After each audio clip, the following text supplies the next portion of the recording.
தேவனுடைய நாமத்திற்கு மகிமை உண்டாகட்டும். இந்த 9வது மாதம் இந்த முதல் நாளிலும் கூட தேவனுடைய சமூகத்தை நோக்கி பார்க்கும்படியான ஒரு சூழ்நிலை தேவன் கொடுத்தபடினாலே அதை ஒரு மகிழ்ச்சியாக எண்ணி நாம் இந்த வாக்குறுதி ஆராதனை பங்கேற்கபடியாக நாம் கண்களை மூடி கற்று நோக்கி பார்ப்போம். அன்பின் ஆண்டவரே, இந்த 9வது மாதம் முதல் நாளுக்காக நமக்கு நன்றி செலுத்துகிறோம். உடைய திருமுகத்தை தேடி நாங்கள் கடந்து வந்திருக்கிறோம். வீடுகளிலிருந்து கர்த்தாவை உடைய முகத்தை தேடுகின்ற ஒவ்வொரு தெய்வ பிள்ளைகளையும் இந்த மாதம் முழுமையாய் நடத்தும்படியாக செபிக்கிறோம். இந்த மாதம் முழுமையாய் கர்த்தர் தாங்கும்படியாக செபிக்கிறோம். கடந்த 8 மாதங்கள் எங்களை கிருபையாக காத்து இந்த 9வது மாதம் கூட நீர் எங்களை காக்கும்படியாக விரும்புகிறீர். அதற்காக நன்றி செலுத்துகிறோம். இதோ இஸ்ரவேலை காக்கிறவர், உறங்குவதும் இல்லை தூங்குவதும் இல்லை கர்த்தாவே. அதுபோல் இதுவரைக்கும் காத்த தேவன் இனியும் காக்கப் போவதற்காக நன்றி செலுத்துகிறோம். நீர் வாக்குத்தத்தின் தேவன் கர்த்தாவே. கடந்த 8 மாதங்கள் உங்களுடைய வார்த்தையினால் நடத்தி கொண்டு வந்தேன். மனுஷன் அப்பத்தினால் மாத்திரமல்ல, தேவனுடைய வாழ்ந்து புறப்படுகிற ஒவ்வொரு வார்த்தையினாலும் பிழைப்பான்னு சொல்லி பார்க்கிறோம். அதுபோல 8 மாதங்களை பிழைப்பூட்டின தேவன் தாமி இந்த 9வது மாதம் கூட நடத்துவதற்காக நன்றி செலுத்துகிறோம். கரத்தில் ஒப்புக் கொடுக்கிறோம்.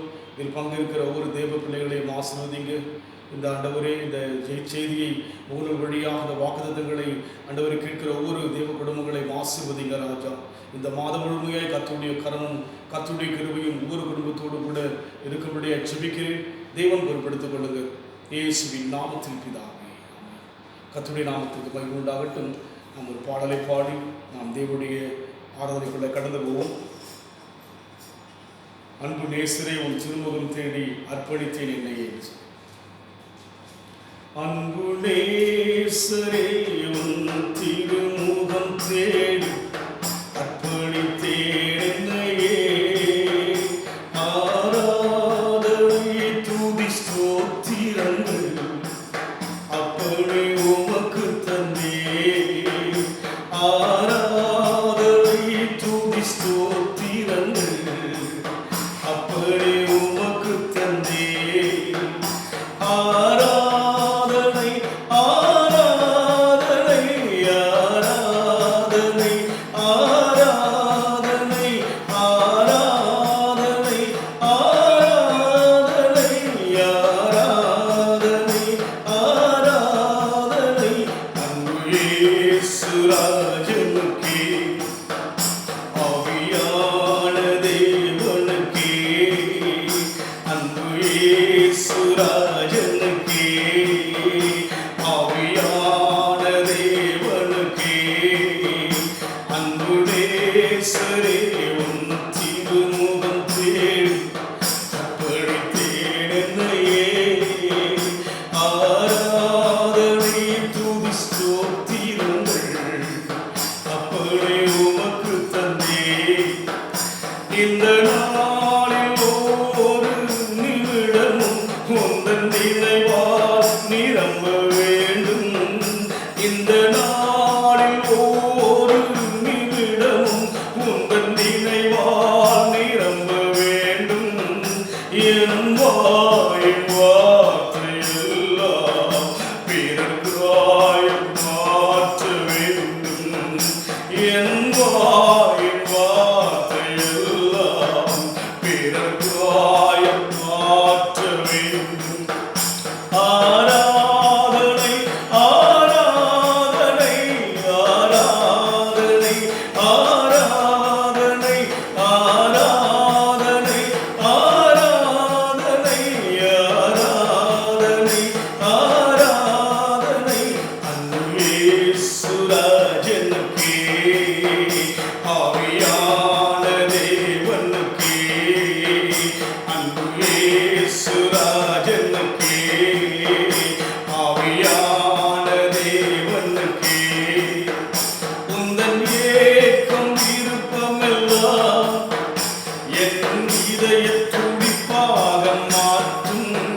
இயேசுராஜனுக்கே ஆவியான தேவன் நாமே நாமே. அன்பு இயேசுராஜனுக்கே ஆவியான தேவனுக்கே சுவிசேஷ பாரம் ஒன்றே என் சுமையாக மாற வேண்டும். சுவிசேஷ பாரம் ஒன்றே என் சுமையாக மாற வேண்டும். எந்த செயலும் ஒன்றாம் சொல்ல வேண்டும். எந்த செயலும் ஒன்றாம் சொல்ல வேண்டும். ஆராதனை ஆராதனை ஆராதனை ஆராதனை ஆராதனை ஆராதனை ஆராதனை ஆராதனை. அன்பு இயேசுராஜனுக்கே ஆவியான தேவனுக்கே அன்பு இயேசுராஜனுக்கே ஆவியான தேவனுக்கே உமக்கு வந்த தூய பலியாய் இந்த உடலை ஒப்புக் கொடுத்தேன். உமக்கு வந்த தூய பலியாய் இந்த உடலை ஒப்புக் கொடுத்தேன். ஆட்கொண்டு என்னை நடத்தும் அபிஷேகத்தால் நிரப்பும். ஆட்கொண்டு என்னை நடத்தும் அபிஷேகத்தால் நிரப்பும். ஆராதனை ஆராதனை ஆராதனை ஆராதனை ஆராதனை ஆராதனை ஆராதனை ஆராதனை. அன்பு இயேசுராஜனுக்கே ஆவியான தேவனுக்கே அன்பு இயேசுராஜனுக்கே ஆவியான தேவனுக்கே. அன்பின் ஆண்டவரே, நன்றியோடு கூட ஸ்தோத்திரிக்கிறோம். ஆராதனைக்கு பாத்திரரே, நன்றியோடு கூட ஸ்தோத்திரிக்கிறோம். ஆராதனையிலே அசை வாடுகிறவரே, நன்றியோடு கூட ஸ்தோத்திரிக்கிறோம். கடந்த 8 மாதங்களை கிருபையாய் காத்து இந்த 9வது மாதம் முதல் நாளிலும் கூட நோக்கி பார்க்கும்படியாய் கொடுத்த நேரத்திற்காக நன்றி செலுத்துகிறோம். எங்களை ஆசீர்வதி, தேவஜனங்களை ஆசீர்வதி, ஒவ்வொரு தேவஜனங்களை ஆசீர்வதி. அடியேன் ஆண்டவரே, எவ்வளவு குடும்பங்களை சந்திக்கும்படியே கிருபை கொடுத்திருக்கிறீர். அத்தனை குடும்பங்களையும் ஆசீர்வதியும் ஐயா.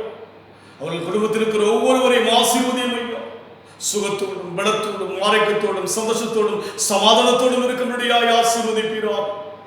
8 மாதம் கண்மணி போல காத்த தேவனே, குறிப்பாய் இந்த நோயினுடைய பாதிப்பு தேவஜனங்களை அதிகமாய் தாக்காதபடிக்கு செட்டையின் மறைவுகளை மறைத்த தெய்வமே உமக்கு நன்றி செலுத்துகிறோம் ஐயா. பொறுப்பெடுத்துக் கொள்வீரா. இந்த 9வது மாதம் கூட பாதுகாக்க முடியாய் செபிக்கிறோம் ஐயா. எங்களை வேலி எடுத்து பாதுகாக்கிற தேவனாய் இருப்பதற்காக நன்றி செலுத்துகிறோம். எல்லா தேவைகளை சந்தி பொறுப்பெடுத்துக் கொள்ளும் இயேசுவின் நாமத்தில் பிதாவே, ஆமென். தேவனுடைய நாமத்திற்கு மகிமை உண்டாகட்டும். இந்த நாளிலும் கூட வாக்குத்தத்த ஆராதனைக்குள்ளாய் நாம் கடந்து வந்திருக்கிறோம். வாக்குத்தத்தத்தின் தேவன் வாக்கு மாறாதவராய் இருக்கிறார். ஒவ்வொன்றும் நமக்கு தேவன் வாக்குத்தத்தமான வார்த்தைகளை கொடுத்திருக்கிறார். அதை நாம் விசுவாசித்து அதை ஏற்றுக்கொள்ளும் போது நம் வாழ்வில் அவர் சொன்ன வார்த்தைகள் வாக்குத்தத்தங்கள் நிறைவேறும். இந்த நாளிலும் கூட இந்த ஆண்டிலே தொடர்ச்சியாக மகிமையை குறித்தே நாம் தியானித்துக் கொண்டு வருகிறோம். 8 மாதமாக முதல் மாதத்திலே கர்த்தருடைய மகிமை உண்மையில் ஒதுக்கும் என்று தியானித்தோம். 2வது மாதத்திலே மனிதனுடைய மகிமை என்பது புல்லை போலவும் புல்லின் பூவை போலவும் உதிர்ந்து போவதாக நாம் பார்த்தோம். 3வது மாதத்திலே கர்த்தருடைய மகிமை காண்பாய் என்று சொல்லி நாம் தியானித்தோம். 4வது மாதத்திலே முந்தின ஆலயத்தின் மகிமையை பார்க்கணும், பிந்தின ஆலயத்தின் மகிமை பெரிதாக என்று சொல்லி தொடர்ந்து மகிமைக்குரிய காரியங்களை குறித்தே நாம் தியானித்துக் கொண்டு வந்தோம். ஆனாலும் அவருடைய மகிமை முழுமையாக நம் வாழ்க்கையில் வெளிப்படவில்லை என்ற ஒரு கேள்வி, ஒரு அங்கலாய்ப்பு நமக்குள் இருக்கலாம். வாக்கு கொடுத்தவர் வாக்கு மாறாதவர் என்பதை முதலாவது நாம் விசுவாசிக்க வேண்டும். வேதத்தில் ஒவ்வொரு தேவனுடைய மனுஷர்களை அழைக்கும் போது தேவன் ஒவ்வொருவருக்கும் வாக்குத்தத்தங்களை கொடுத்தார். அவர் சொன்னதை அப்படியே செய்தபடியினாலே இன்றைக்கு ஒருவேளை அவருடைய மகிமையினுடைய வல்லமை என் வாழ்க்கையில் பார்க்கவில்லையே, அவர் மகிமையினுடைய அற்புதத்தை முழுமையாக என் வாழ்க்கையில் சந்திக்கவில்லையே, அவருடைய மகிமையினுடைய ஆசீர்வாதத்தை முற்றிலுமாக நான் அனுபவிக்கவில்லை என்று யோசிக்கலாம். ஆனால் வாக்கு கொடுத்தவர் வாக்கு மாற மாட்டார். இன்றைக்கும் இந்த 9வது மாதம் கூட நாம் தியானிக்கும்படியாக தேவன் கொடுத்த வாக்குத்தத்தம் யோவான் எழுதின சுவிசேஷம் 2ஆம் அதிகாரம், யோவான் எழுதின சுவிசேஷம் 2ஆம் அதிகாரம் 11ஆம் வசனத்தை வாசிக்கும் பொழுது, இவ்விதமாக இயேசு இந்த முதலாம் அற்புதத்தை கலிலேயாவில் உள்ள கானா ஊரிலே செய்து தம்முடைய மகிமையை வெளிப்படுத்தினார் என்று சொல்லி பார்க்கிறோம். வெளிப்படுத்தினார், மகிமையை வெளிப்படவில்லை என்று அங்கலாய்த்துக் கொண்டிருக்கிறீர்களா? வெளிப்படவில்லை என்று சொல்லி யோசித்துக் கொண்டிருக்கிறீர்களா? வெளிப்படுத்தினார். தேவன் தம்முடைய மகிமையை வெளிப்படுத்தினார். உங்கள் வாழ்க்கையில் கூட தாமதமாவதினாலே சோர்ந்து விடாதீர்கள். ஆண்டுடைய வாக்கு என் வாழ்க்கையில் பூரணமாய் நிறைவேறவில்லை என்று யோசித்து நீங்கள் கலங்கி விடாதீர்கள். இங்கே சொல்லப்பட்ட வண்ணமாக தம்முடைய மகிமையை வெளிப்படுத்தினார். ஆண்டுடைய மகிமை வெளிப்படுத்தப்பட்டது. அதுபோல் உங்கள் வாழ்க்கையில் கூட ஆண்டவருடைய மகிமை வெளிப்படும். தேவனுடைய மகிமை நிச்சயமாகவே உங்கள் வாழ்க்கையில் பார்ப்பீர்கள். மகிமையினால் அற்புதங்களை பார்ப்பீர்கள். அவருடைய மகிமையினால் மேன்மைகளை பார்ப்பீர்கள். அவர் மகிமையினால் சந்தோஷத்தை பார்ப்பீர்கள். அவர் மகிமையினால் சமாதானத்தை பார்ப்பீர்கள். அவர் மகிமையினால் நன்மைகளை பார்ப்பீர்கள். அவர் மகிமையினால் சுகத்தை பார்ப்பீர்கள் என்று சொன்னால் மகிமையை வெளிப்படுத்தினார். தேவன் என்கிறவர் ஏதோ நம்முடைய பிரச்சனைகளை தீர்க்கும்படியாக அந்த வேளையில் சொல்லிவிட்டு சென்று விடுகிறவர் அல்ல. பிரச்சனைகளை மாற்றும்படியாக வெளிப்படுகிறவர் தேவன், வெளிப்படுகிறவர். அன்றைக்கு மாம்சமாய் இயேசு கிறிஸ்து பூமியில் வாழ்ந்த போது கானாவூர் என்கிற ஊரிலே, கலிலேயாவில் உள்ள கானாவூர் என்கிற ஊரிலே அவரை கல்யாண வீட்டுக்கு அழைத்த போது அங்கே கடந்து போகிறார். அங்கே தன்னுடைய மகிமையை வெளிப்படுத்தினார். இதுதான் முதலாவது அவருடைய அற்புதம் என்று சொல்லி பார்க்கிறோம். தேவனுடைய முதல் அற்புதம் அதுதான். அந்த இடத்தில் தான் அவருடைய அற்புதத்தின் மூலமாக தம்முடைய மகிமை, அவருடைய வல்லமை என்ன, அவருடைய மகத்துவம் என்ன என்பதை வெளிப்படுத்தினார். அதுபோல உங்கள் வாழ்க்கையில் கூட தேவன் வெளிப்படுத்துவார். அதோடு மாத்திரமல்ல, சங்கீதத்தை வாசிக்கும் போது சங்கீதம் 102ஆம் சங்கீதம் 15ஆம் வசனத்தை வாசிக்கும் போது சங்கீதம் 102 13ஆம் வசனம், 15ஆம் வசனம், கர்த்தர் சீயோனை கட்டி தமது மகிமையை வெளிப்படுவார் என்று சொல்லி பார்க்கிறோம். வெளிப்படுத்தினார். இன்றைக்கு வாழ்கிறவங்களுக்கு தமது மகிமையை வெளிப்படுவார். தேவன் வெளிப்படுகிறவர், மறைந்திருக்கிறவர் அல்ல. தேவன் உங்கள் வாழ்க்கை வெளிப்படுவார். அவருடைய மகிமை உங்கள் வாழ்க்கையில் வெளிப்படும். ஏன் சோர்ந்திருக்க வேண்டும்? இந்த மாதத்திலே நாம் தேவனை ஆராதிக்கும்படியாக இன்னும் அதிகமாக ஆயத்தமாக வேண்டும். தேவ சித்தமானால் வருகிற நாட்களிலே சபையிலே ஆராதிக்கும்படியாக கர்த்தர் பாராட்டுகிற கிருபை நினைத்து நாம் தேவ சமூகத்தில் வந்து ஆராதிக்க போகிறோம். காரணம் என்ன? அவருடைய மகிமையை வெளிப்படுத்தினார். இன்றைக்கு அவருடைய மகிமையை வெளிப்படுத்த போகிறார். வெளிப்படுத்துவார் என்று சொல்லி நாம் பார்க்கிற வண்ணமாய் மகிமையில் வெளிப்படுவார். உங்கள் வாழ்க்கையில் இருக்கிற பிரச்சனைகளை கர்த்தர் மாற்றுவார். ஆராதிக்க ஆயத்தமாக வேண்டும். 5 மாதம் ஒடுக்கப்பட்டிருந்தும் இன்றைக்கு அரசாங்கம் நமக்கு அந்த ஒரு வழியை உருவாக்கி இருக்கிறபடினாலே அதை கவனத்தோடு ஏற்றுக்கொண்டு 5 மாதம் எப்படி இருந்தோமோ, ஆனால் இனிவரும் நாட்களிலே அதை பொறுப்போடு கூட வெளிப்படப் போகிற தேவனை நாம் பார்க்க வேண்டும் அல்லவா? நம் வாழ்க்கையில் இருக்கிற பிரச்சனைகள் எல்லாம் மாற்றப்பட வேண்டும் அல்லவா? அதனால் நாம் தேவனை ஆராதிப்பதற்கு ஆயத்தமாக வேண்டும். தேவனை ஆராதிப்பதற்கான வழிகள் இன்றைக்கு திறக்கப்பட்டிருக்கிறது. நம்முடைய சபையானது ஒரு பெரிதாக இல்லாவிட்டாலும் கூட கூடுகின்ற அளவுக்கு கூட்டம் குறைவாக இருக்கிறபடினால் கடந்து வந்து நாம் ஆராதிப்போம். ஆண்டவருடைய மகிமை வெளிப்படும். அன்றைக்கு தம்முடைய மகிமையை அந்த கல்யாண வீட்டிலே வெளிப்படுத்தினார். சங்கீதத்தில் பார்க்கிற வண்ணமாய் தமது மகிமையில் வெளிப்படுவார். ஏசாயா 60:2 வாசிக்கும் போது, இதோ இருள் பூமியும் காரிருள் ஜனங்களை மூடும், ஆனால் உன்னில் கர்த்தர் உதிப்பார். அவருடைய இதோ பூமியை இருளும் காரிருள் ஜனங்களை மூடும், ஆனாலும் கர்த்தர் உன்மேல் உதிப்பார், அவரது மகிமையை உன்மேல் காணப்படும் என்று சொல்லி பார்க்கிறோம். உலகத்தில் பல பிரச்சனைகள் இருக்கத்தான் செய்கிறது, இருந்து கொண்டுதான் இருக்க போகிற இனிமேலும் கூட. இனி உலகத்தில் நாம் பார்க்கின்ற போது பல பிரச்சனைகள் வந்து கொண்டுதான் இருக்கும். வேதம் சொல்கிற வண்ணமாக தான் நடந்து கொண்டிருக்கிறது. நடந்ததை பார்த்தோம், இனியும் நடக்க போவதை பார்க்க போகிறோம். பூமியை காரிருள் மூடும், பூமியை இருள் மூடும், ஜனங்களை காரில் மூடும், ஆனாலும் கூட கர்த்தருடைய மகிமை உன்மேல் உதிக்கும், அவருடைய மகிமை காணப்படும் என்று சொல்லி பார்க்கிற காண்பீர்கள், நீங்கள் காண்பீர்கள்.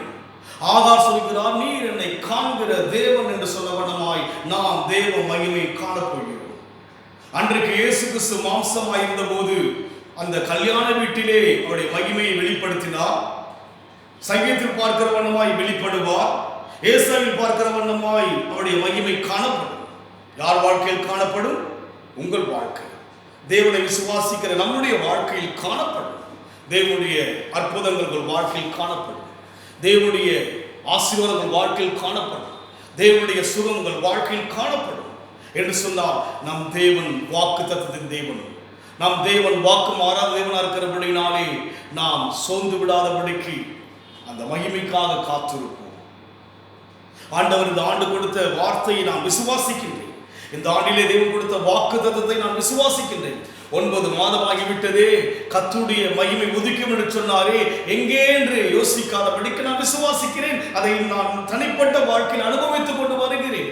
உதிப்பதை என் வாழ்க்கையில் பார்க்கிறேன். கர்த்தருடைய மகிமை உதிப்பதை நான் பார்க்கிறேன். இந்த மூடப்பட்ட இந்த லாக்டவுன் நாட்களிலே அந்த மகிமை பார்த்து கொண்டு தான் இருக்கிறேன். எவ்வளவோ தேவ ஜனங்களுக்கு ஜெபிக்கும்படியாக ஜபத்தில் தேவன் வெளிப்பட்டு அற்புதங்களை செய்வதை பார்க்க முடிகிறது. இன்னும் தேவன் மகிமையாய் வெளிப்பட போகிறார் என்கிற விசுவாசத்தோடு நான் காத்திருக்கிறேன். காரணம் என்ன? தேவன் உண்மை உள்ளவர், வாக்கு கொடுத்த தேவன் உண்மை உள்ளவர். அதனால் நாம் தேவ சமூகத்தில் அவர் வெளிப்படுவார், அவருடைய மகிமை வெளிப்படும், அவருடைய மகிமை உங்கள் வாழ்க்கையில் காணப்படும். விசுவாசத்தோடு கூட இருப்போம், விசுவாசத்தோடு கூட இருப்போம்.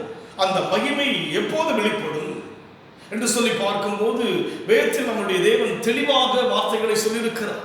நம் தேவன் ஏதோ நம்முடைய தேவைக்காக அந்த நேரம் மாத்திரம் உற்சாகப்படுத்துவதே அல்ல, அவர் வெளிப்பட விரும்புகிறவராக இருக்கிறார். வெளிப்படுவதற்கு அவருடைய வார்த்தை நாம் தியானிக்கும்படியாக அதை யோவான் சுவிசேஷம் 2ஆம் அதிகாரம் 4ஆம் வசனம் வாசிப்போம். அதற்கு இயேசு, ஸ்திரீயே, எனக்கும் உனக்கும் என்ன? என் வேலை இன்னும் வரவில்லை. என் வேலை இன்னும் வரவில்லை. மகிமைப்படுகின்ற வேலை நம் வாழ்க்கையில் இன்னும் வரவில்லை.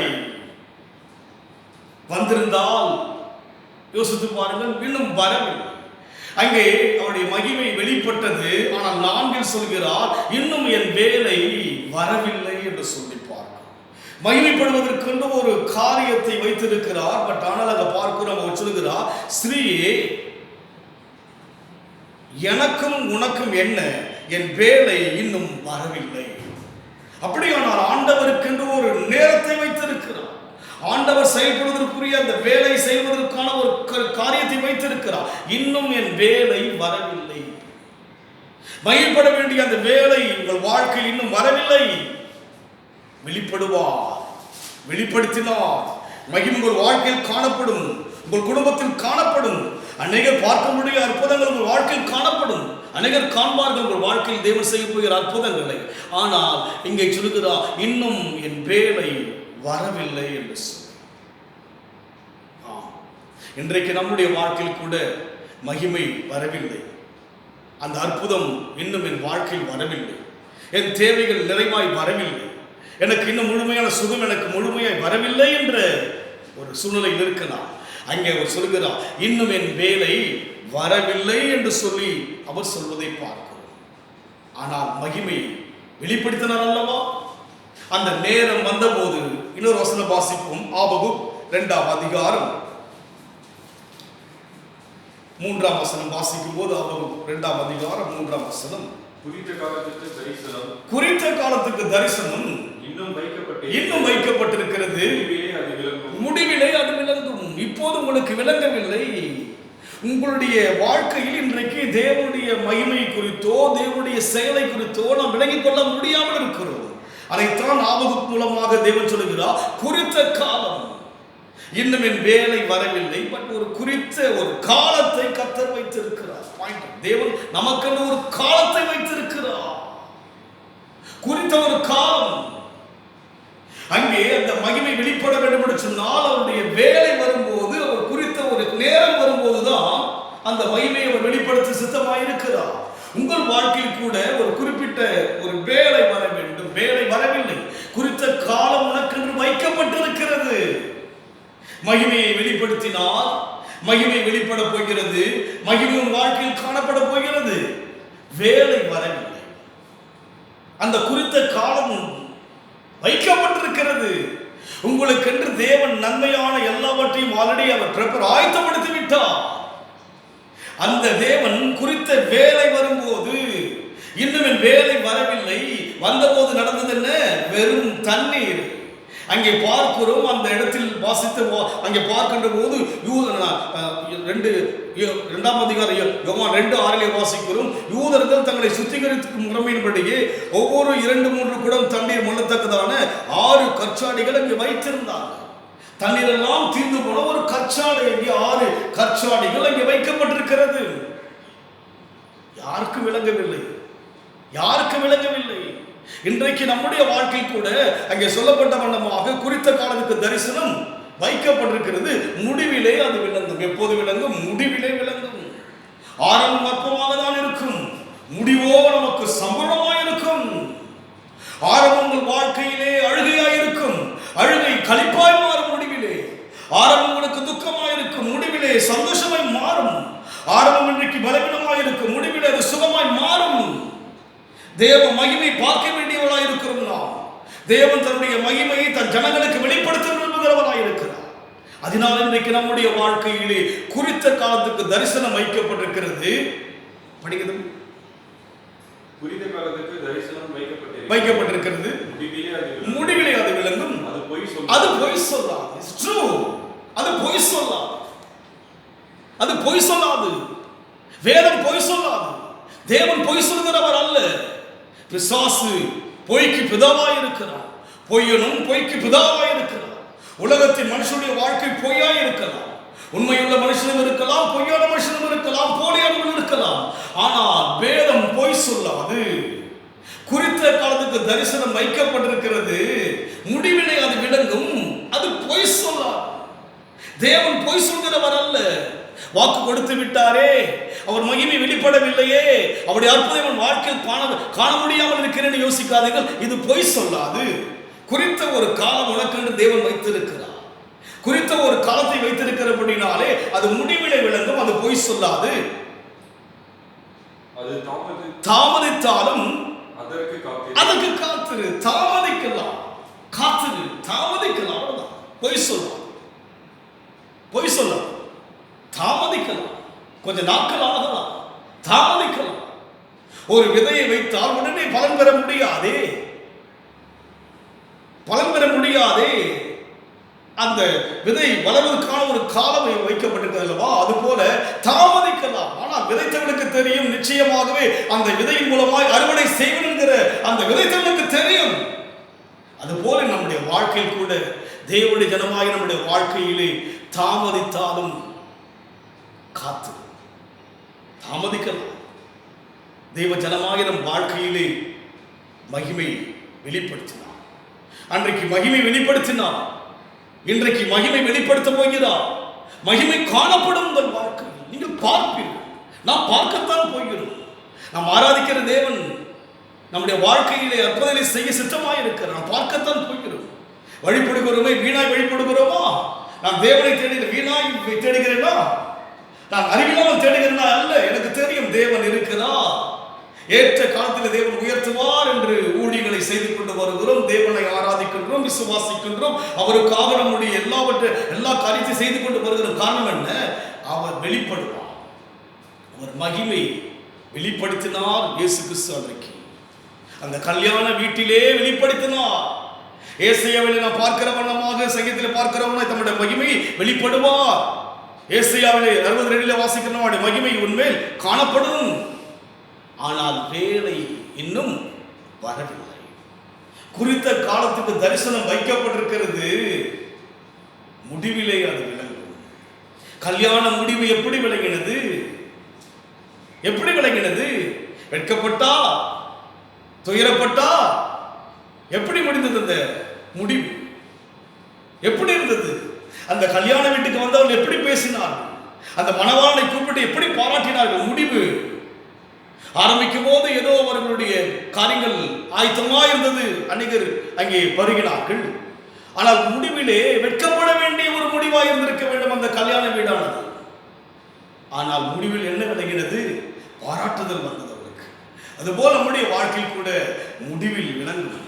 நீங்கள் தேவனை தேடி வந்து ஆராய்த்த விதங்களுக்காக தேவனுக்கென்று அர்ப்பணித்த ஒரு விதங்களுக்கு முடிவில் விளங்கும். என் முடிவு சம்பூர்ணம் நான் விசுவாசிக்கிறேன். ஆரம்பம் அற்பமாயிருக்கலாம், இன்றைக்கு ஒரு கேள்வியாயிருக்கலாம், ஆனால் என் முடிவு என்பது விளங்கும். எனக்கு விளங்கும். முடிவில் எனக்கு விளங்கும். அது சம்பூர்ணமான தேவனை ஆராதிக்கிறோம். அரைகுறைவாய் கொடுக்கிறவர் அல்ல, முழுமையை கொடுக்கிறவர். தன் ஜீவனையை கொடுத்தார் அல்லவா, மற்றதை அல்லாதிருப்பது எப்படி? முடிவில் விளங்கும். இப்போதே நம்முடைய வாழ்க்கை விளங்கும் என்று யோசிக்க வேண்டாம். வேதம் நமக்கு தெளிவாய் போதிக்கின்றது. கண்மூடித்தனமாய் தேவன் செய்கிறவர் அல்ல. உலக ரீதியான ஒரு பழமொழியை போல தெய்வம் என்ற ஒரு கூரையை பிரித்து கொடுக்கிறவர் அல்ல.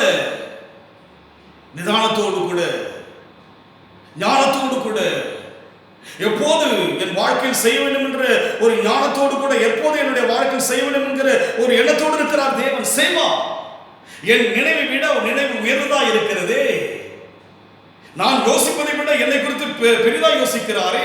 நீங்கள் உங்களை யோசிப்பதை விட உங்களை உயர்வாக யோசிக்கிறாரே தேவன். புரிந்து கொள்ளுங்கள். முடிவில் அது விளங்கும். இன்னும் வேலை வரவில்லை.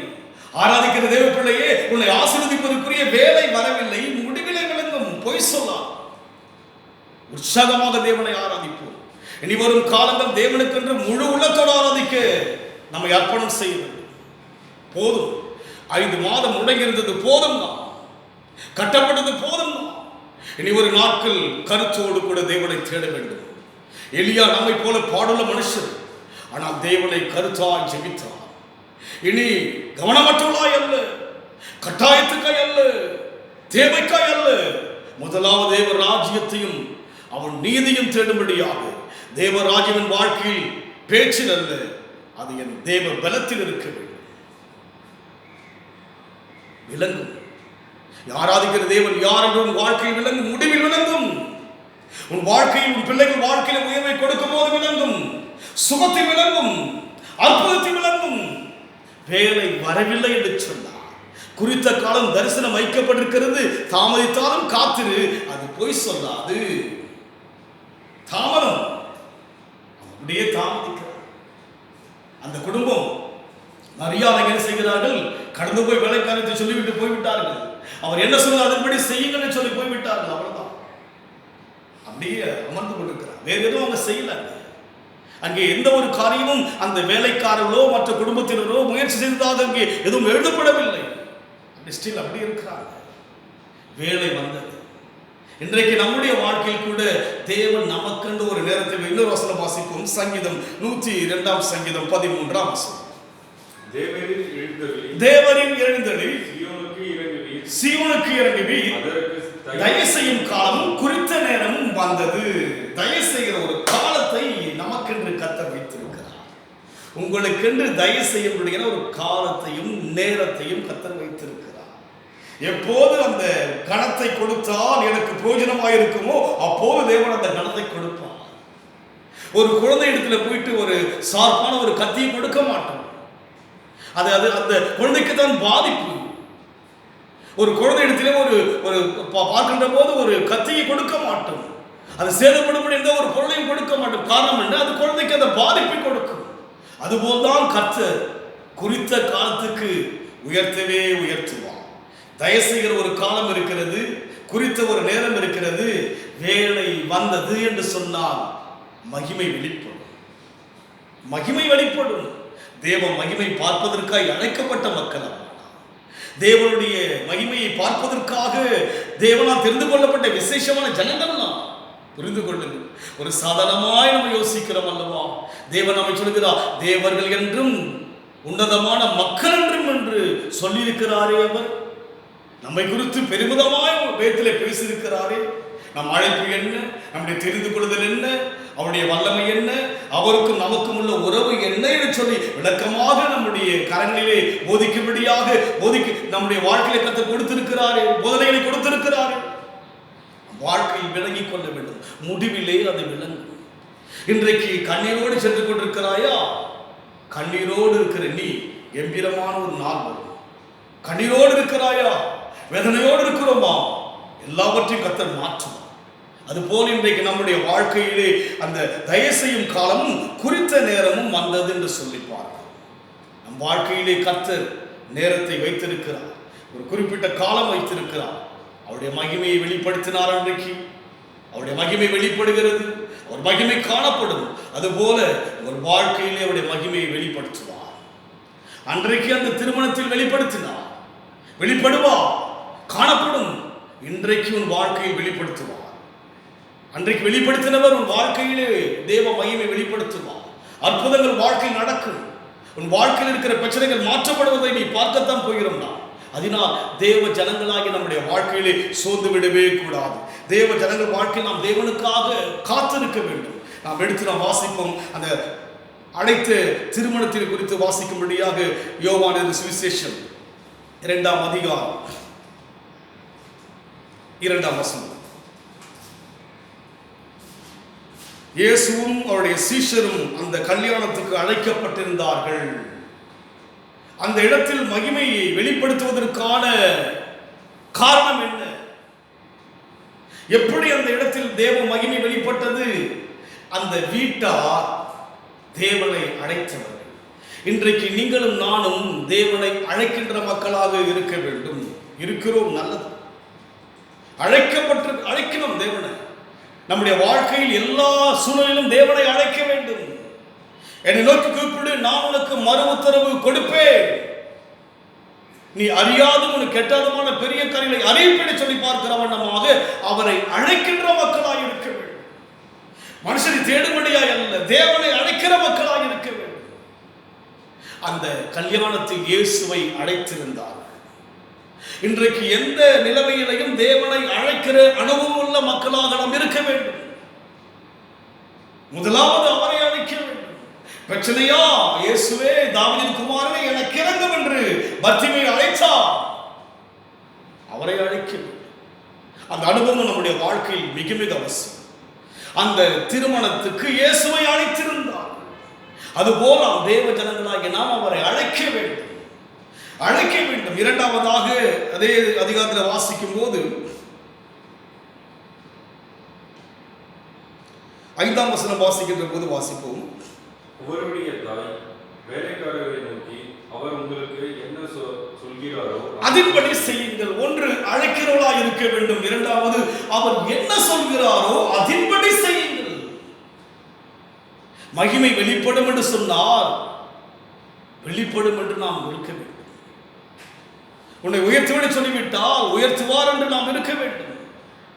நம் வாழ்க்கையிலே அந்த ஒரு மகிமையை, தேவனுடைய ஒரு மேன்மையை பெறுவதற்கு ஒன்று அழைக்கிற மக்களாக இருக்க வேண்டும். இரண்டாவது, அதன்படி செய்ய வேண்டும். ஆராதனை நேரமா, அந்த நேரத்துக்கு வர வேண்டும். அதன்படி செய்யணும். புரிந்து கொள்ளுங்கள். போதும்.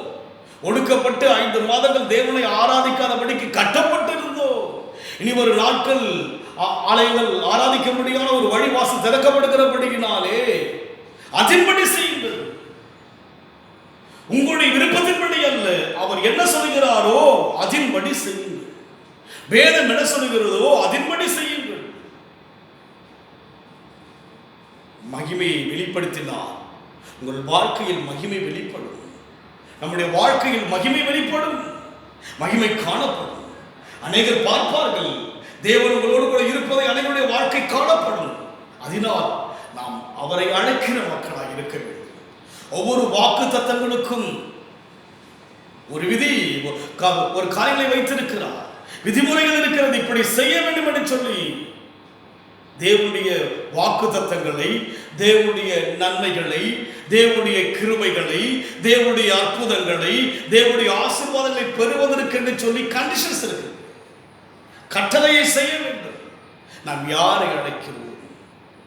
நாம் யாரை அழைக்கிறோம்? நம் உள்ளத்தில் அதிகமாக யாரை அழைக்கிறோம்? அவரை அழைக்கிற மக்களாய் இருக்க வேண்டும். அவரை அழைக்கிற மக்களாய் இருக்க வேண்டும். அவர் என்ன சொல்கிறாரோ, இயேசு அங்கே பார்க்கிறோம், அவருடைய தாய் வேலைக்காரரை நோக்கி அவர் உங்களுக்கு என்ன சொல்கிறாரோ அதன்படி செய்யுங்கள். என்ன சொல்கிறாரோ அதை அப்படியே செய்யுங்கள். வேதம் என்ன சொல்கிறதோ அதை அப்படியே அதன்படி செய்கிறோமா? வேலை வரும், இன்னுமே வேலை வரவில்லை, வேலை வரும். குறித்த காலம் உண்டு, உங்களுக்கு தயவு செய்கிற நேரம் உண்டு. ஆனால் அதற்கு முன்பாக நாம் அழைக்கிற மக்களாக இருக்க வேண்டும் அல்லவா? யோசித்து பாருங்கள், நாம் எப்பேற்பட்டவர்களாக இருக்கிறோம்? அழைக்கிறோம், ஏதோ ஒரு தேவைக்காய் அழைக்கிறோம். தேவையை கொடுத்து விட்டால் இல்லை, தேவைக்காயும் அழைக்க வேண்டும். தேவையை கொடுத்த போதும் கூட, ஆண்டவரே தேவையை கொடுத்தபடினால் உமக்கு நன்றி என்று சொல்லி அவரை அழைத்துக் கொண்டே இருக்க வேண்டும். அந்த உறவு எப்போதும் அழைக்கின்றதாக இருக்க வேண்டும். அந்த குடும்பமானது அவரை அழைத்தார். அங்கே மரியா சொல்கிறார், அவர் என்ன சொல்கிறாரோ அதன்படி செய்யும். வேதம் என்ன சொல்கிறது? சபையினுடைய ஆராதனைகள் என்ன சொல்கிறது? எப்படி ஆராதிக்க வேண்டும், எப்படி தேட வேண்டும் என்று சொல்லி என்ன சொல்கிறதோ அதன்படி செய்யுங்கள். நம்முடைய பிரச்சனைகளை சொல்வதற்காக தேவன் அழைக்கவில்லை. நம்முடைய சூழ்நிலையை சுட்டி காண்பிக்க கூடாது. தேவ சமூகத்தில் முடியாது. சூழ்நிலை எல்லாம் மாறிவிட்டதே, வெளியே போக முடியாமல் அல்லவா இருந்தோம், வீட்டுக்குள்ளாகவே முடங்கி இருந்தோமே. ஞாயிற்றுக்கிழமையில் வெளியே போகவே முடியாதபடிக்கு ஒரு சூழ்நிலைக்குள்ளாக தள்ளப்பட்டோமே. மீற முடிந்ததா? சட்டத்தை மீற முடிந்ததா? ஆனால் தேவ சட்டத்தை நாம் மீறி விடுகிறோம். அதன்படி செய்யுங்கள் என்று சொல்கிறார், அதை மீறி விடுகிறோம். அரசாங்க சட்டத்தை மீற முடிந்ததா? காரணம் என்ன? அந்த சட்டத்தை மீறினால் நமக்கு பனிஷ்மெண்ட். அந்த சட்டத்தை மீறுகின்ற போது அதற்குரிய பிரச்சனையை நாம் சந்திக்க வேண்டும். சட்டத்தை மீறும் போது தண்டனையை பெற வேண்டும். ஆனால் தேவன் ஆவியாக, தேவனை பார்க்காதபடியினாலே, இரக்கத்தின் ஐஸ்வர்யா இருக்கிறபடினாலே தண்டனை நமக்கு வரவில்லை. மீறிதான் செய்கிறோம். இனியாவது சூழ்நிலையெல்லாம் நமக்கு தேவன் காண்பித்து விட்டார். நிலமெல்லாம் நல்லா பார்த்துட்டோம். உலகம் எப்படி, உறவு எப்படி, ஜனங்க எப்படி, எல்லாவற்றையும் இந்த 5-6 மாதங்களாக நாம் பார்த்து விட்டோம். அதன்படி செய்யுங்கள். அழைக்கிற மக்களாக இருப்போம். அவர் என்ன சொல்கிறாரோ அதன்படி செய்யுங்கள். மகிமை வெளிப்படுத்துவார். மகிமை வெளிப்படும், மகிமை காணப்படும். உயர்வு வரும், அந்தஸ்து வரும், மேன்மை வரும், சுகம் வரும், கௌரவம் வரும். எல்லாவற்றையும் தேவன் கொடுக்க வல்லவராக இருக்கிறார். அவரை மனதார அழைக்கிறவர்களாக இருக்க வேண்டும். அவரை அழைக்கிறவர்களாக உள்ளத்தில் எப்போதும் அழைக்கிறவர்களாக இருக்க வேண்டும். எந்த நேரமும் அவர் அழைக்கிற இடமாக இருக்க வேண்டும். தேவை, என் பிரச்சனை, என்னுடைய வாஞ்சை, என்னுடைய அன்பு எல்லாவற்றிலும் அவரை அழைக்கிறவராக இருக்க வேண்டும். அவர் என்ன சொல்கிறாரோ அதன்படி செய்ய வேண்டும். ஆராதனை முறைமைகள் அதன்படி செய்யணும். இதுவரைக்கும் நாம் நினைத்தபடி செய்தோம், என்னென்னவோ பேசுகிறோம். அந்த அவரோடு கூட உறவாடுவதற்கு எதையோ ஒரு ஸ்டோரி, ஒரு கதைகளை சொல்லிக்கொண்டே இருக்கிறோம். மகிமை பார்க்கணும். ஏதோ ஆசீர்வாதத்தை மாத்திரம் பார்ப்பதல்ல. இம்மைக்குரிய உலக ரீதி ஆசீர்வாதத்தை பிசாசு கொடுக்க முடியும். ஆனால் மகிமையை தேவன் தான் கொடுக்க முடியும். பிசாசின் கையிலே உலகத்துடைய ராஜ்யம் இருக்கிறது. நமக்கு பணத்தை அவனால் கொடுக்க முடியும். ஐஸ்வர்யத்தோடு கூட வேதனையும் வரும். ஆனால் தேவன் அவருடைய ஆசீர்வாதத்தில் ஐஸ்வர்யத்தில் வேதனை கூட்டாளி சொல்லி பார்க்கிறோம். அதனால் இன்றைக்கு நம்முடைய வாழ்க்கையிலே அவரை அழைக்கின்ற மக்களாக இருக்க நாம் ஆயத்தமாக வேண்டும். இரண்டாவது, அவர் என்ன சொல்கிறாரோ அதன்படி செய்யுங்கள் என்று அவங்க மரியாள் சொல்வதை பார்க்கிறோம். நீங்களும் நானும் இனிவரு நாட்களில் என்ன சொல்கிறாரோ அதன்படி செய்யுங்கள். குறிப்பாக ஆராதனை காரியங்கள், குடும்பத்தில் ஜெபங்கள், தேவனை தேடுகிற காரியமெல்லாம் மிகுந்த கவனத்தோடு இருக்க வேண்டும். மற்ற உலகத்துடைய காரியங்களுக்கு எவ்வளோ கவனமாக இருக்கிறோம் நம்ம யோசிப்பாரு. குடும்பத்தை நடத்துவதில் எவ்வளோ ஒரு கவனமாக இருக்கிறோம். தேவ காரியத்தில் எப்படி இருக்கணும் யோசிப்பார். இனி ஒரு காலங்கள் பிரச்சனைகள் அதிகமாக தான் கடந்து வரும். ஆனால் தேவ ஜனங்கள் வாழ்க்கையின் மூலமாக தான் அவர் மகிமை வெளிப்பட்டு அந்த மகிமை மூலமாய் அநேகர் தேவனை விசுவாசிப்பார்கள். அதனால் அங்கே அவர் சொன்னபடியே செய்வதை பார்க்கிறோம். 7 வசனம். இயேசு வேலைக்காரரை நோக்கி ஜாடிகளிலே தண்ணி நிரப்புங்கள் என்றார். அவர்கள் அவைகளை நிறைய நிரப்பினார்கள் என்று சொல்லி பார்க்க அவர் சொன்னபடியே நிரப்பினார். எந்த ஜாடிகளுக்கு? யூதர்கள் தங்களை சுத்திகரிக்கும்படியான ஒவ்வொரு 2-3 குடம் தண்ணீர் முழத்தக்கத 6 கச்சாடிகள் அங்கே இருக்கிறது. யூதர்கள் தங்கள் முறைமையின்படியே சுத்திகரிக்கின்ற ஒரு கச்சாடை இருக்கிறது. அதுல போய் தண்ணியை என்ன பண்ணுங்க, அந்த தண்ணி எடுக்கும்படியாய் அவர் நோக்கி என்ன பண்ணுங்க, இப்போது கொண்டு நம்ம தண்ணி நிரப்புங்கள் சொல்லுகிறார். அந்த ஜாடி நம்ம தண்ணி நிரப்புங்கள் என்று சொல்லுகிறார். யூதர்கள் சுத்திகரிக்கின்ற, அதாவது வெளியே வருமான போனாங்க, அந்த பாதங்களை கழுவி கொண்டு போக முடியாத ஒரு பாட்டு அதனுங்க. யோசிச்சு பாருங்க. அங்கே அவர்கள் அதை கொண்டு கொள்ள முடியாத ஒரு குடம் இருக்கலாம், ஒரு பாத்திரம் இருக்கலாம், அதை முன்னிருப்பாங்க. கால்கள் சுத்திகரிக்கிறார். உடலை அல்ல, கால்களை சுத்திகரித்துக் கொண்டு போது யூதருடைய வழக்கம். பழைய நாட்கள்லாம் பார்த்தீங்கன்னா அப்பேற்பட்ட ஒரு காரியம் இருந்ததாய் பார்க்கிறோம். பாருங்க, நீ கையெல்லாம் கழுவ வேண்டிய ஒரு பயத்துக்குள்ளாக போயிட்டு அன்றைக்கு யூதர்கள் சுத்திகரித்துக் கொண்டு போவார்கள். தங்கள் முறைமை அங்கே பார்க்கிறோம். யூதர்கள் தங்களை சுத்திகரிக்கும் முறைமையின்படியே ஒவ்வொன்று 2-3 குடம் தண்ணீர் முழத்தக்க 6 கச்சாடிகள் அங்கே வைக்கப்பட்டிருக்கிறது. அதுல போய் தண்ணீரை நிரப்புங்கன்னு சொல்றாங்க. யோசிச்சு பாருங்க. ஒரு அற்பமான ஒரு காரியத்துல போய் தண்ணீரை நிரப்புதல் என்று சொல்லி ஆண்டவர் சொல்கிறார். அதன்படியே வேலைக்காரர்கள் செய்கிறார்கள். ஒரு அற்பமான ஒரு காரியம் தான். நமக்கு இதெல்லாம் தேவ காரியம் வந்து அற்பமா இருக்கும். நம்ம பெருசா செய்யணும் இல்லை, சிம்பிள். அற்பமானதெல்லாம் செய்யறதுக்கு அற்பமான ஒரு காரியம். யாவரும் சுத்திகரிக்கப்பட்டு அந்த திருமணத்துக்குள் உள் பிரவேசித்து விட்டார்கள். வெளியிலே இருக்கிறது அந்த கச்சா. வெளியில அந்த பாட்டு இருக்கு. அதை யாரும் பார்க்கவில்லை. முடிஞ்சு போச்சு. அது முடிந்து போன ஒரு காரியம். அதுக்கு வேல்யூவேஷனே கிடையாது. அந்த பாட்டுக்கு வந்து வேல்யூ கிடையாது.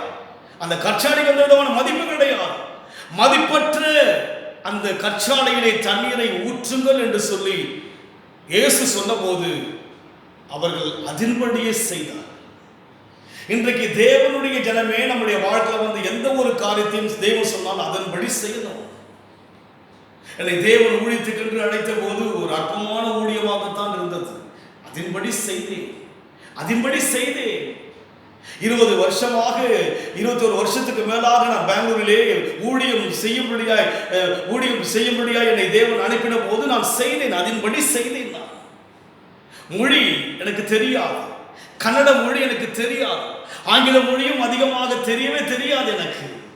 ஆனால் தேவன் சொன்னார், அதன்படி செய்தேன். 21 ஆண்டுகளாய் செய்தேன். இந்த 5 மாதங்கள் வந்து லாக்டவுனினால் போக முடியாத ஒரு காரியம்.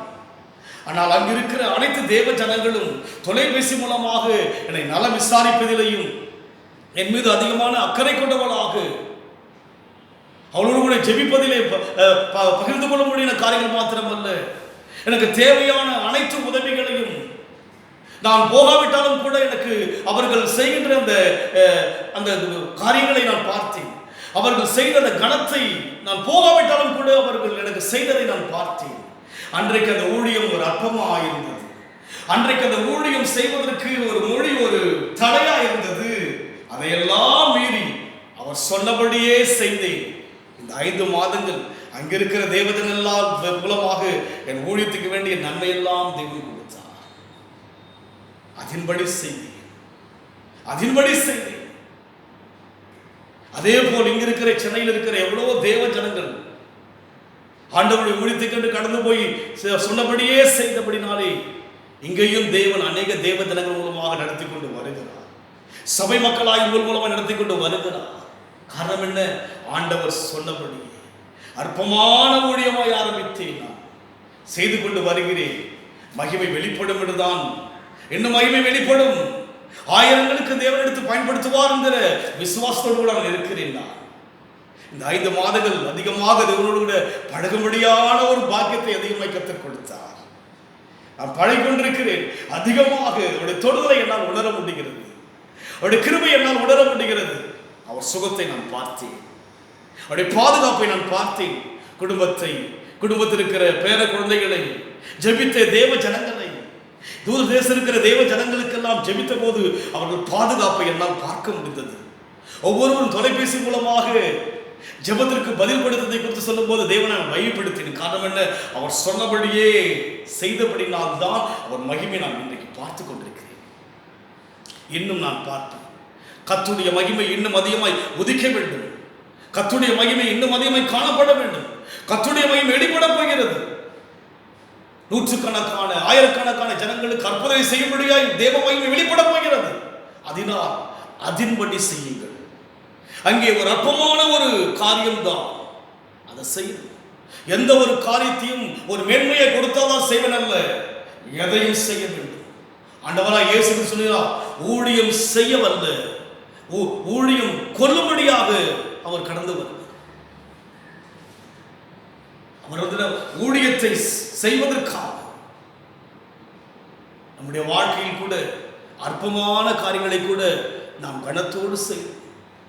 அற்பமா என்று சொல்லி நம்மளை ஒரு மேன்மையா யோசிக்கவே கூடாது. அங்கே பார்க்கிறோம், அந்த அற்பமான யூதர்கள் சுத்திகரிக்கும்படியான அந்த கற்சாலையிலே தண்ணீரை நிரப்புங்கள் என்று சொன்னார். அதன்படியே செஞ்சார். இன்றைக்கு நம்முடைய வாழ்க்கையில் கூட ஆண்டவர் என்ன சொல்லுகிறார் செய்யணும். இனி ஒரு நாட்களில் நீங்கள் தேவனுக்கு பிரயோஜனமான பாத்திரமாக நாம் இருக்க வேண்டும். நாம் போகின்ற ஆலயங்களுக்கு நாம் பிரயோஜனம் உள்ளவர்களாக இருக்க வேண்டும். உங்களால் தேவனுடைய நாம் மயப்பட வேண்டும், அவர் மகிமை வெளிப்படுத்த வேண்டிய ஒரு நேரம் வந்துவிட்டது. இனி சாக்கு போக்கு சொல்லிக்கொண்டோ மற்ற கதைகளை பெருமிதமாய் பேசிக்கொண்டோ அல்ல, அவர்தான் நம்மை சுவையை மாற்ற முடியும். அதுதான் கடைசியில் வாசிப்போம், 9 வாசிப்போம். அந்த திராட்சரசம் எங்கே இருந்து வந்ததென்று தன்னிலை கொண்ட வேலைக்காரனுக்கு தெரிந்தது என்று பந்தி விசாரிப்புக்காரனுக்கு தெரியாதது நான் என்று சொல்லி பாருங்க. அது எங்கே இருந்து வந்ததுன்னே தெரியாது.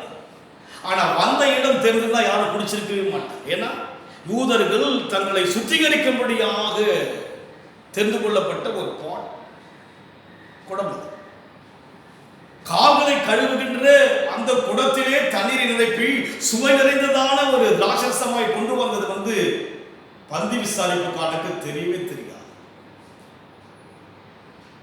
அற்பமான இடத்திலிருந்து தேவன் ஆசீர்வாதத்தை கொடுக்கிறவர்.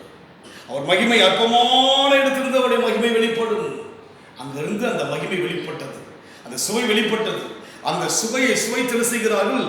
அந்த இடத்தில் பார்க்கும்போது மாறினதை தண்ணீரை ருசி பார்த்த போது மணவாளனை அழைத்து திராட்சரசம் மாறின தண்ணீரை ருசி, எந்த மனுஷனும் முன்பு நல்ல திராட்சரசத்தை கொடுத்து ஜனங்கள் திருப்தி அடைந்த பின்பு ருசி குறைந்ததை கொடுப்பால், நீரோ நல்ல ரசத்தை இதுவரைக்கும் வைத்திருந்தீரே என்று அங்கே புகழ்ந்தார். பார்த்தீர்களா எவ்வளவு சுவை! உங்கள் வாழ்க்கை கூட சுவையாய் மாற்றுவார். இன்றைக்கு நம் வாழ்க்கை கசப்பாய் இருக்கலாம், நம் வாழ்க்கை வேதனையாக இருக்கலாம். உங்கள் கசப்பு மாத்திரமல்ல, மற்றவர்களுக்கு சுவையாய் கர்த்தர் மாற்றுவார். நான் பெரிய ஊழியக்காரன் அல்ல, ஆனால் எவ்வளோ தேவ ஜனங்களுக்கு சுவையாய் கர்த்தர் மாற்றிருக்கிறார். அவர்கள் ஒவ்வொருவரும் என்னை உற்சாகப்படுத்தும்படிய ஒரு வார்த்தை சொல்லும்போது யோசிப்பேன், ஆண்டவர் எப்படி பயன்படுத்தினார் என்று. சுவையாய், பிறருக்கு சுவையாய் மாற வேண்டும். சுவை எங்கிருந்து வந்து சுவை? அற்பமான இடத்திலிருந்து சுவை வந்தது. அதுபோல இன்றைக்கு நம்முடைய வாழ்க்கையில் கூட நாம் தேவ ஜனமாகி நாம் எதையும் அற்பமா எண்ணாமல் ஆண்டவருக்காக அதை கனத்தோடு செய்யணும். நம்ம தேவன் நம்மை பார்த்து கொண்டிருக்கிறார். தேவ மகிமை வெளிப்படும். வேலை வரவில்லை, வந்ததும் பாருங்கள் மகிமை வெளிப்படும். குறித்த காலம் வரும்போது பாருங்கள் அவருடைய மகிமை வெளிப்படும். அதுக்கு தயவு செய்கிற காலமும் குறித்த வரும்போது மகிமை வெளிப்படும். அதனால் நாம் அந்த மகிமையை பெறுவதற்கு பாத்திரவான்களை மாறுவதற்கு நாம் என்ன செய்ய வேண்டும்? அவரை அழைக்கிறவர்களாய் இருக்க வேண்டும். அவர் சொல்கிறபடி செய்ய வேண்டும். அதோடு மாத்திரமல்ல, அற்பமான காரியமாக இருந்தாலும் கூட அதை செய்தே தீர வேண்டும். செய்தே தீர வேண்டும். நேரம் காலமெல்லாம் தேவனுக்கு பார்க்கவே கூடாது. மனுஷ உறவெல்லாம் தேவனுக்கு பார்க்கவே கூடாது. அவர்தான் எனக்கு ஜீவன். பவுல் சொல்கிறார், கிறிஸ்து எனக்கு ஜீவன், என் உயிர் அவர். உங்கள் உயிர் யார்? உங்கள் உறவு யார் என்று யோசித்து பாருங்கள். அவர் எனக்கு உயிர். எனக்கு சொந்தம் இருக்கலாம், பிள்ளைகள் இருக்கலாம், யாரா இருந்தாலும் கூட அவர் எனக்கு உயிர், என் ஜீவன், என் பலன், அவர் என் பாதுகாப்பு. ஜெபத்தின் மூலமா எவ்வளவு ஜனங்களை பாதுகாக்கிறார், எவ்வளவு ஜனங்களுடைய வாழ்க்கையில் இருக்கிற பிரச்சனைகளை மாற்றிக் கொண்டிருக்கிறார் தேவன். அவர் எனக்கு ஜீவன். அதனால் அவர் சொல்கிறபடி செய்வேன். எந்த ஒரு காரியம் சொன்னாலும் செய்தே தீருவேன். நான் சாக்கு போக்கு சொல்லக்கூடாது. நான் சாக்கு போக்கு சொல்லக்கூடாது. சூழ்நிலையை சொல்லக்கூடாது. ஏற்றுக்கொள்ளவே மாட்டார் தேவன். மகிமை வெளிப்பட வேண்டும் அல்லவா? மகிமை வெளிப்பட தேவ மகிமை என் மூலமாய் உலகத்துக்கு உதிக்க வேண்டும் அல்லவா? உங்கள் குடும்பத்தின் மூலமாய், உங்கள் மூலமாய், உங்கள் தொழில் மூலமாய், உங்கள் கையின் பிரயாசம் மூலமாய் உதிக்க வேண்டும்.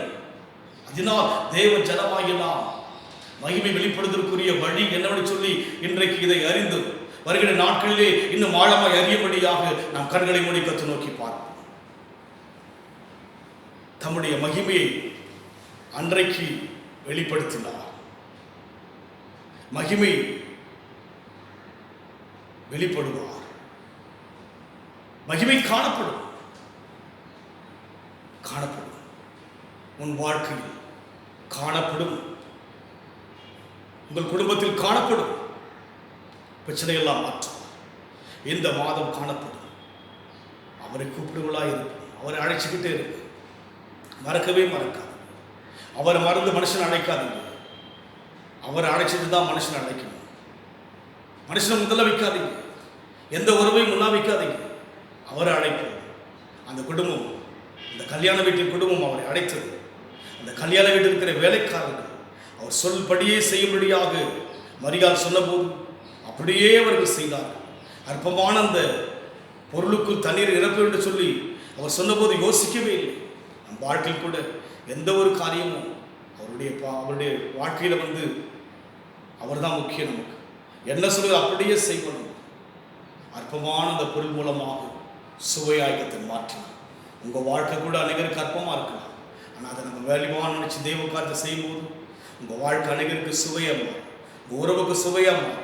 உங்களுடைய நண்பர்களுக்கு சுவையாக மாறுவீங்க. உங்கள் ஊருக்கு சுவையாக மாறுவீங்க. உங்கள் தேசத்துக்கு சுவையாக மாறுவோம். உங்கள் தேவன் அப்பேற்பட்ட தேவனாக இருக்கிறார். சுவை, நான் சுவையுள்ளவனாய் மாற வேண்டும். ஆண்டவருடைய கருத்தில் ஒப்புக் கொடுக்கும்.